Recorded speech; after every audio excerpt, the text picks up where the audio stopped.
एक मनुष्य दूसरे मनुष्य के ऊपर बैठता है तो उसको लज्जा आती है, शर्म आती है, लेकिन मैं मनुष्य नहीं हूँ, मैं तो क्या हूँ, मैं तो एक पशु हूँ। किसी ने भोलेनाथ से पूछा कि अच्छा भोलेनाथ ये बताओ, आपने बांदर का रूप क्यों धरा? तो भोलेनाथ कहते हैं कि हे संतों, यदि मैं मनुष्य रूप में अवतार लेता तो प्रभु राम मेरी सेवा को स्वीकार नहीं करते, इसलिए मैंने बानर का रूप धारण किया है। इसलिए आज प्रभु राम मेरी पीठ पे बैठ करके जाएंगे। तो आज हनुमान जी महाराज ने दोनों घोड़ों पर दोनों भाइयों को बिठा लिया है और कहा है प्रभु आप मुझे पकड़ लीजिए। किसी संत ने पूछा कि हनुमान जी महाराज ने ऐसा क्यों कहा? तो संत कहते हैं कि यदि कोई जीव प्रभु को पकड़ता है तो प्रभु पकड़ में नहीं आते हैं, बार बार पकड़ता है तो बार बार छूट जाते हैं, लेकिन जिसको मेरे प्रभु रामचंद्र जी एक बार पकड़ लेते हैं उसको जीवन भर छोड़ने वाले नहीं है।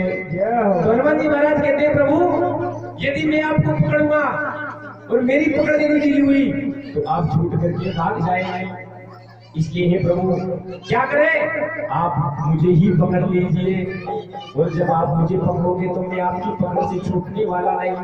ये जीव जो है महाराज, जैसे मेरी प्रभु की पकड़ ढीली होती है, ये जीव उस पकड़ से बाहर चला जाता है और संसार में जाकर के महाराज अन्य प्रकार के कृत्य कर्म करता है। अब तो हनुमान जी महाराज मेरे प्रभु को विष्णु पर्वत के ऊपर ले जाते हो, ले जाकर के सुग्रीव जी से कहते हैं कि हे सुग्रीव जी, ये राम है, ये लखन जी है, ये महाराज दशरथ के पुत्र है, लौकिक परिचय बताते हैं। उसी समय सुग्रीव भी अपनी गाथा कहने लगता है कि प्रभु मेरे एक भाई है जिसका नाम है बाली, जो किष्किंधा का राजा है। हम बड़े बड़े से किष्किंधा में राज कर रहे थे, लेकिन एक दिन की बात है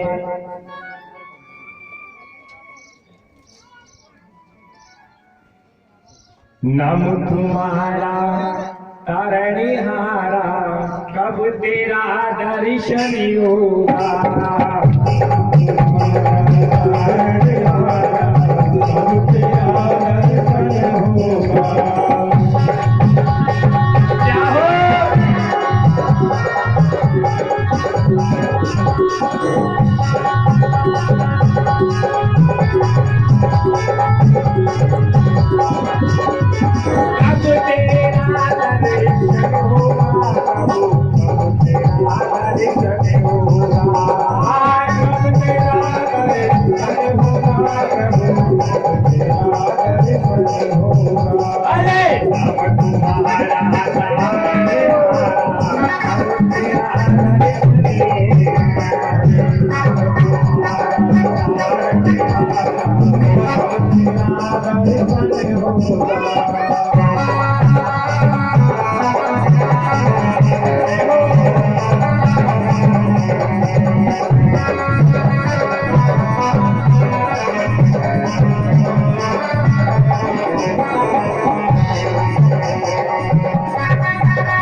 मांगा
राम तुरंत गई दीना। और जैसे ही प्रभु हमको देखा, देखते ही महाराज उसने अपने जो गहने थे महाराज उनकी एक पोटली बनाई और पोटली बना करके हमारे पास में डाल दी।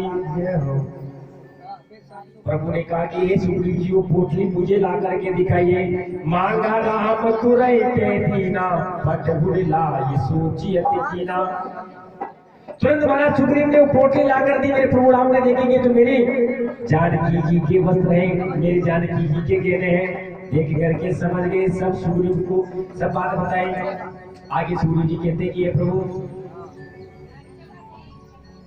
मेरा भाई बाली जो है वो बड़ा बलशाली है, उसके डर के मारे भय के मारे मैं इस पर्वत पर रहता हूँ। प्रभु ने पूछा कि ऐसा क्या हो गया? तो प्रभु एक बार की बात है, हम दोनों भाई बड़े सुखपूर्वक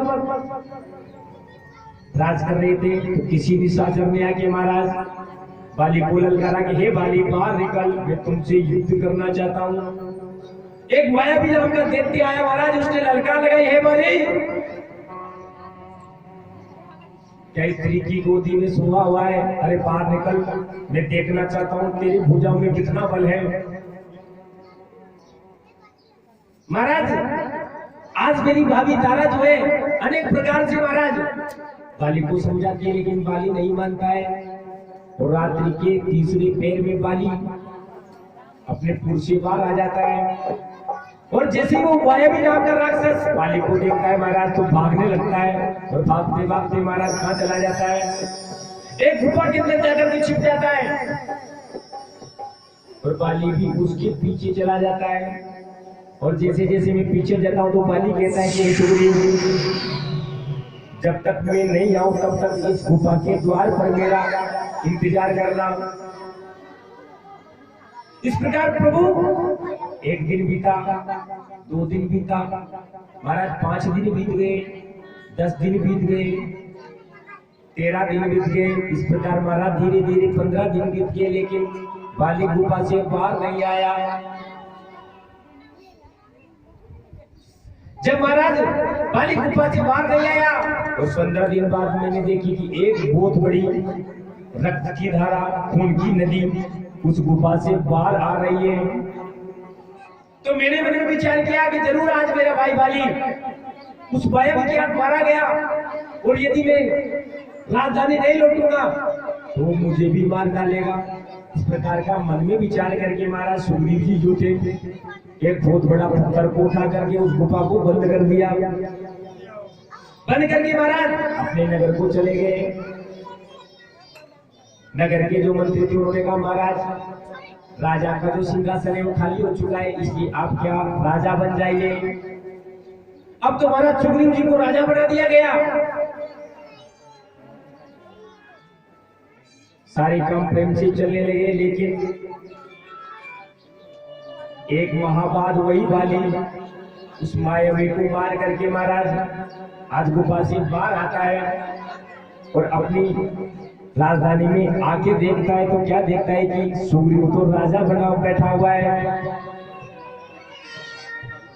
उसी समय महाराज वो लगता है सुग्रीव को मारने और मार मार के महाराज अपनी राजधानी से भगा देता है। और रामचंद्र भगवान की जय। तो सुग्रीव जी कहते हैं प्रभु बाली ने मुझे इतना मारा कि मैं फेंक के मारे अपनी राजधानी को छोड़ करके इस पर्वत के ऊपर निवास करता हूँ।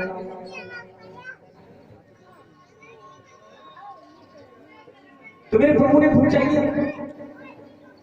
सुग्रीव जी आप ये बताइए इस पर्वत पर राज करते हैं बाली क्यों नहीं आता। तो सुग्रीव कहते हैं कि प्रभु एक मुनि का श्राप है, उस मुनि के श्राप के कारण बाली इस पर्वत पर नहीं आएगा। जिस दिन बाली इस पर्वत पे आ जाएगा उसकी मृत्यु हो जाएगी। इस प्रकार कह करके आज प्रभु हनुमान जी महाराज दोनों की मित्रता करवाते हैं। लकड़ियों को आपस में रिगड़ने से महाराज जो अग्नि पैदा होती है, अग्नि को साक्षी मान करके महाराज आज मेरे प्रभु राम और सुग्रीव की मित्रता हो जाती है। कै सुग्रीव सुनऊ रघुबीरा, कै सुग्रीव सुनऊ रघुबीरा,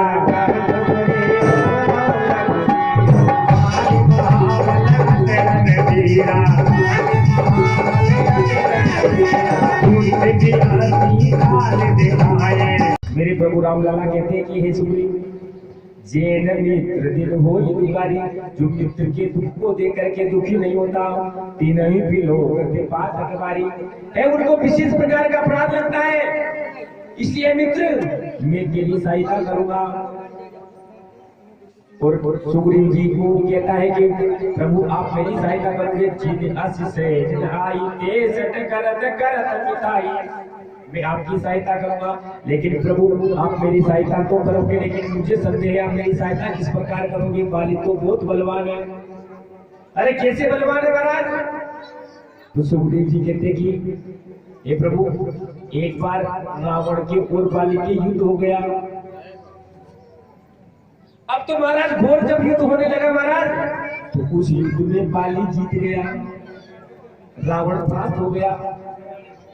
लेकिन बाली ने मन में विचार किया कि मैं लोगों से कहूंगा कि मैंने रावण को हरा दिया है, तो मानने वाले नहीं है। इसलिए बाली ने क्या किया महाराज, रावण को पकड़कर अपनी काख में दबा लिया।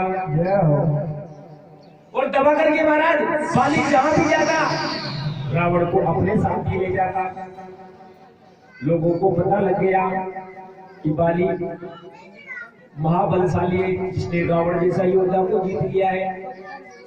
तो इसलिए प्रभु उसको कमजोर मत समझिए, वो बहुत बलशाली है।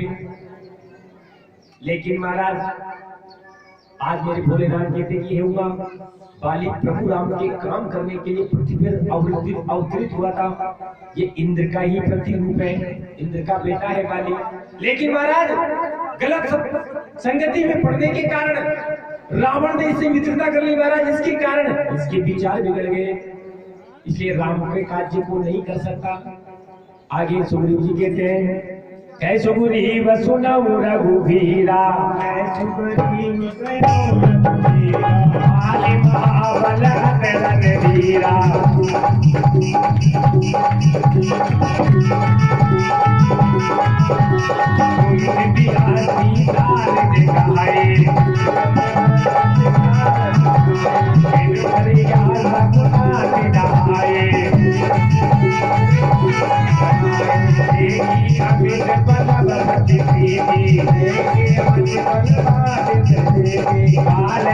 बाल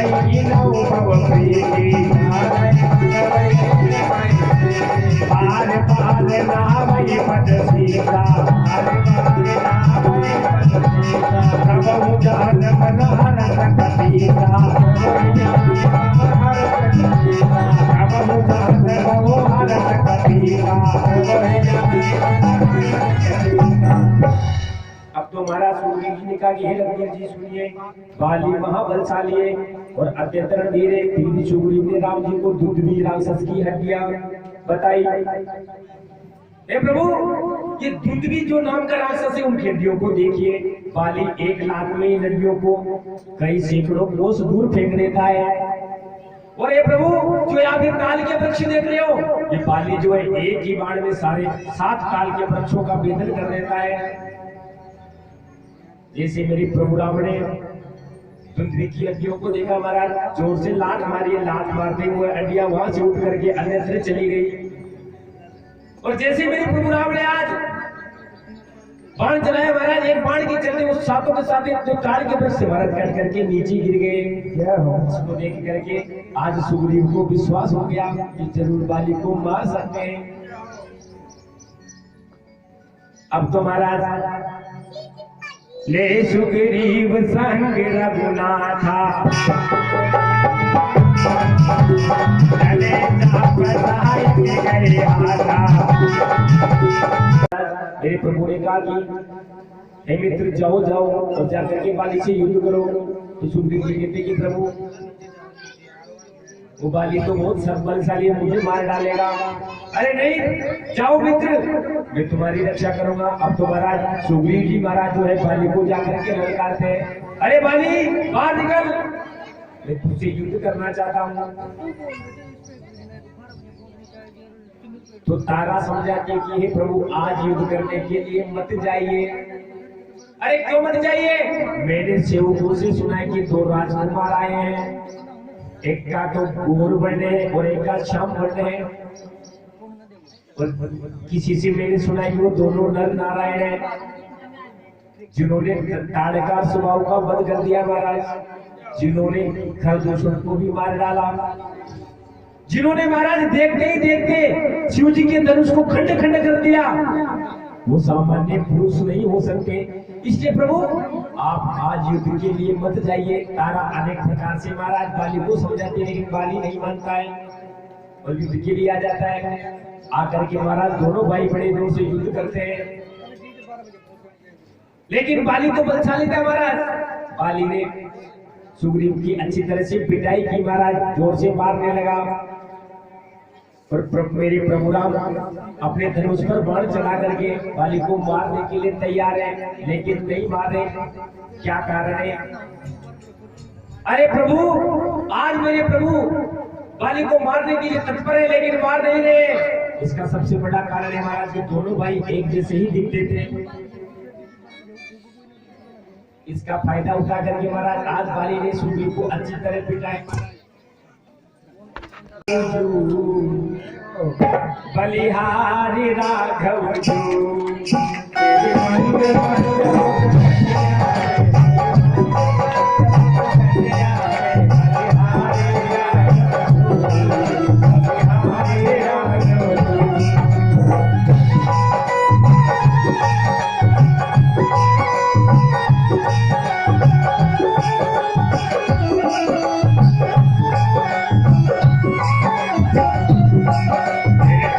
बड़े घुंघराले बादल हो काले काले, तेरे बाल बड़े घुंघराले बादल हो काले काले, तेरे बाल बड़े घुंघराले बादल हो काले काले, तेरे बाल बड़े घुंघराले बादल हो काले काले।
अरे तुम दोनों भाई एक जैसे दिखते हो।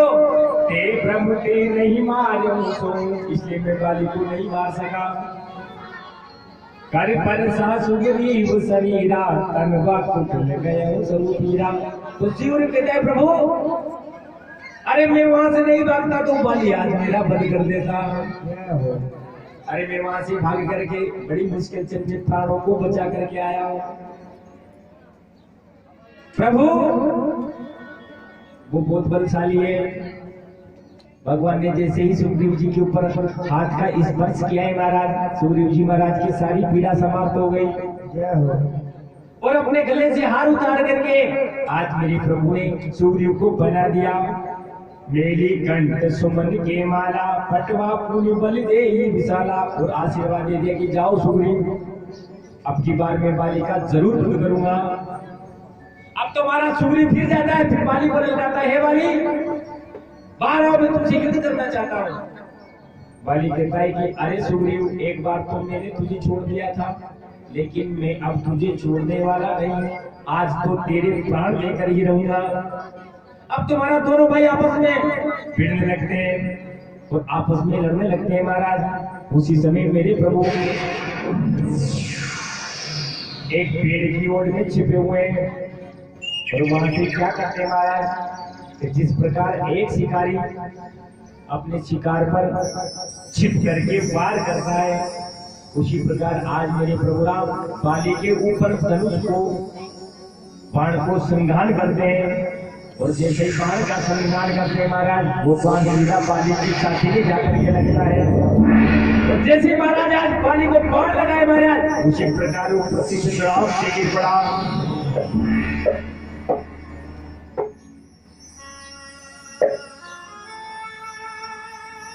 भोलेनाथ कहते कि होगा ऐसी बाली पृथ्वी पर गिरता है, मेरे प्रभु को भी आता है और कहता है कि हे प्रभु, मेरा क्या कसूर था, तो आपने मुझे मार डाला। गोस्वामी जी ने लिख दिया, धर्म है अवतार ही घुसाए, धर्म है अवतार ही घुसाए,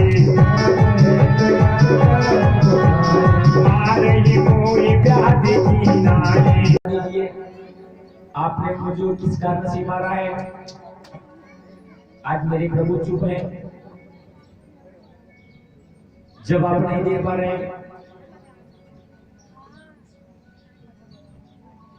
धर्म में ही गुसाई, मारे मोई व्याधि की नहीं। ए प्रभु, आपका तो जो अवतार है वो धर्म के लिए हुआ था, लेकिन आज आपने ये अधर्म कैसे कर दिया? तो मेरे प्रभु ने उत्तर दिया और आगे वाले कहता है, मैं मेरी सुग्रीव प्यारा, हर कारण कवन नाथ मोहि वारा। ए प्रभु, ये सुग्रीव तो आपका प्यारा है और मैं मेरी हूँ, मैं मेरी सुग्रीव प्यारा। अरे मैंने तो आपका कुछ नहीं बिगाड़ा है नाथ। ए प्रभु, मैंने तो आपका कुछ नहीं बिगाड़ा। अरे आप मैंने सब कहते तो सही, मैं सीता को एक पल में ला करके आपको सुपुर्द कर देता। और रावण की क्या विशाल है, लेकिन प्रभु आपने ये बताइए मुझे किस कारण से मारा? मेरे प्रभु मोड़े कुछ नहीं बोल रहे। फिर कुछ देर बाद में मेरे प्रभु कहते हैं, अनुज बधू भगनी सुत नारी। हे बाली, अब सुन, तेरा क्या अपराध है? छोटे भाई की जो पत्नी होती है वो बेटी के समान होती है। हे बाली, तूने सुग्रीव की पत्नी को अपनी पत्नी बना करके रखा हुआ है, ये सबसे बड़ा अपराध है। तो बाली कहता है, प्रभु ये कोई अपराध नहीं है। अरे वो भगोड़ों में भाग गया था, फिर उसकी पत्नी को कौन रखता? मैंने तो उसको शरण दी है। आगे मेरे प्रभु कहते हैं, सुन सटे कन्या समचारी।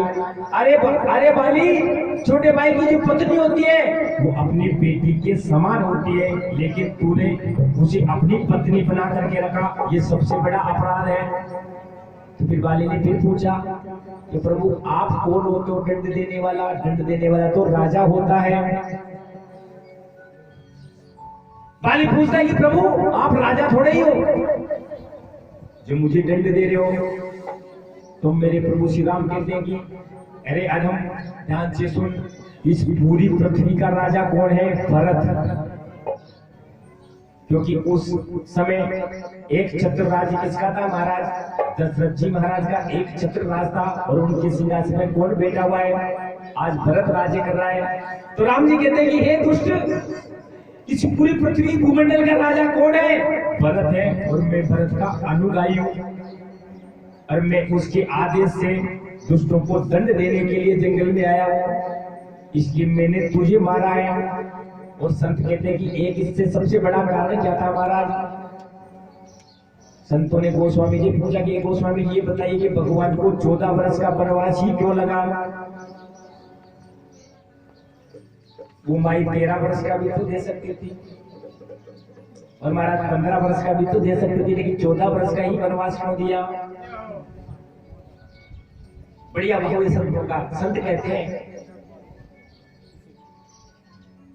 कि रावण जो था महाराज, रावण की जितनी उम्र थी महाराज, उसमें केवल 14 वर्ष ही शेष थे। यदि प्रभु राम 14 वर्ष में ऊपर नीचे होते तो रावण का क्या होता महाराज? दीदी ने पहले लिख दिया था, इसलिए भगवान को 14 वर्ष का ही वनवास लगा महाराज। और संत कहते हैं बाली को क्यों मारा? बाली का ऐसा कोई विशेष अपराध नहीं था, लेकिन कुछ संत कहते हैं, संतों की मुंह से मैंने सुना है प्रभु, और हमारे गुरुदेव भी कहते हैं कि हे लाला, ये बाली जो है ये बहुत बलशाली है। एक बार महाराज राजा दशरथ और बाली का भी युद्ध हुआ, उस युद्ध में बाली जीत गया, और अवध का जो मुकुट था महाराज, जिसको चक्रवर्ती जी पहना करते थे, उस मुकुट को लेकर के महाराज ये जो बाली किसकंधा में आ गया, और वो मुकुट आज या किसकंधा में रखा हुआ है। इस कारण से आज राम जी ने बाली का वध किया और उस मुकुट को प्राप्त कर लिया है। बोले भक्तवत्सल भगवान की जय। जैसी बाली का वध हुआ महाराज, वो तारा विलाप करती, सुनऊ राम यदि को मलबाने। राम जी ने कहा कि ये बाली ध्यान से सुनो, अरे तेरी पत्नी तारा ने तुझे बहुत समझाया कि वो कोई साधारण पुरुष नहीं है, वो तो दोनों नर नारायण है, लेकिन तूने उनकी बात भी नहीं मानी। अरे तू दुष्ट है, तेरी बुद्धि को रावण ने बिगाड़ दिया है। जैसे मेरे प्रभु ने ऐसे कहा, तो आज बाली कोमल वाणी में प्रभु से कहता है, सुनत राम की कोमल वाणी, बाली सी पर पानी। बाली की आंखों से अश्रुपात हो रहे हैं, और बाली अत्यंत कोमल वाणी में राम जी से कहता है, मेरे प्रभु राम आज बाली के शरीर पर हाथ को स्पर्श करते हैं, और बाली कहता है कि जन्म जन्म मुनि जतन कराई, अरे अंति राम कहीं आवत नहीं। हे प्रभु, संत लोग ऐसा करते हैं कि जन्म जन्म, एक नहीं कई जन्म बीत जाते हैं आपके भजन करने में, लेकिन आप भी नहीं आते हो। क्या हो? अरे मुझ अनाथ पे तो आपने बड़ी बड़ी कृपा कर दी कि बिना जतन के आपने मुझे दर्शन दे दिए। जन्म जन्म मुनि जतन कराई, अंति राम कहीं आवत नहीं। हे प्रभु, आपने तो अकारण ही मुझे जन्म दे दिया। जहाँ सुना बल शंकर काशी, देख सबई मैं अति अभिलाषी। अरे मुझे तो आपने आज धन्य कर दिया प्रभु, धन्य कर दिया। इस प्रकार बाली दीन जान करके मेरे प्रभु की स्तुति करता है। उसी समय तारा विकल देगी रघुनाथा,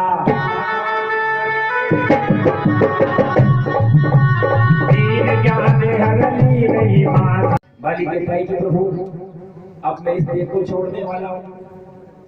मेरा जो पुत्र है अंगद, उसका ध्यान रखना महाराज, वो आपका पुत्र के समान है, अपना पुत्र समझ के उसको व्यवहार करना प्रभु। इस प्रकार कहकर के आज बाली धीरे धीरे अपने प्राणों को देह से निकाल रहे हैं, और धीरे धीरे महाराज आज बाली के प्राणांत हो गए। बोले भक्तवत्सल भगवान की जय हो। और जैसे ही महाराज किष्किंधा में बाली की पत्नी तारा को पता लगा, तो तारा रोती रोती है कि तारा विकल देह की रघुनाथा, और विलाप करती है। तो मेरे प्रभु कहते हैं, दीन दया हरली नहीं माया। हरि तारा, ये जीव तो अविनाशी है, ये जीव थोड़े ही बनता है, जिस प्रकार कपड़ा पुराना हो जाता है तो ये शरीर कपड़े को उतार करके फेंक देता है, फिर नया कपड़ा धारण कर लेता है। ये तारा उसी प्रकार ये जीव जो है ये तो अविनाशी है, ये कभी मरता नहीं है। और गीता में भी प्रभु श्री कृष्ण ने कहा था कि जीव को हवा सुखा नहीं सकती है, और ये आग जीव को जला नहीं सकती, और पानी जीव को गीला नहीं कर सकता। जीव तो अजर और अमर है। यह हरा किसके लिए विलाप कर रही है? यदि शरीर के लिए तारा तो विलाप करती है। चिति पावक चिति जल पावक गगन समीरा पंच रही यदि अधम शरीरा। तो ये शरीर जो है इसके लिए विलाप कर रही हो तारा, तो ये शरीर पड़ा हुआ है, विलाप करो। ये शरीर भी 5 तत्वों से मिलकर के बना है और एक दिन ये 5 तत्वों में समा जाएगा। इस प्रकार अनेक प्रकार से महाराज आज मेरे प्रभु तारा को ढांढस बनाते हैं, और कुछ समय बाद आज मेरे प्रभु बालिका अंतिम क्रिया करवाते हैं। हर के महाराज लक्ष्मण जी से कहते कि लक्ष्मण जी जाओ जाओ जाओ, और जाकर के क्या करो, ये सुग्रीव जी का राज तिलक करो। अब तो महाराज सुग्रीव जी को राजा बना दिया गया, और सुग्रीव से कहा कि सुग्रीव अब तो क्या आ गया है, चौमासा आ गया है, और 4 मास तो हम सीता की खोज नहीं कर सकते, इसलिए जैसे ये चौमासा बीत जाए तो तुम अपने सैनिकों को लेकर के आ जाना, हम सीता की खोज करेंगे। घन घमंड नभ कर जति घोरा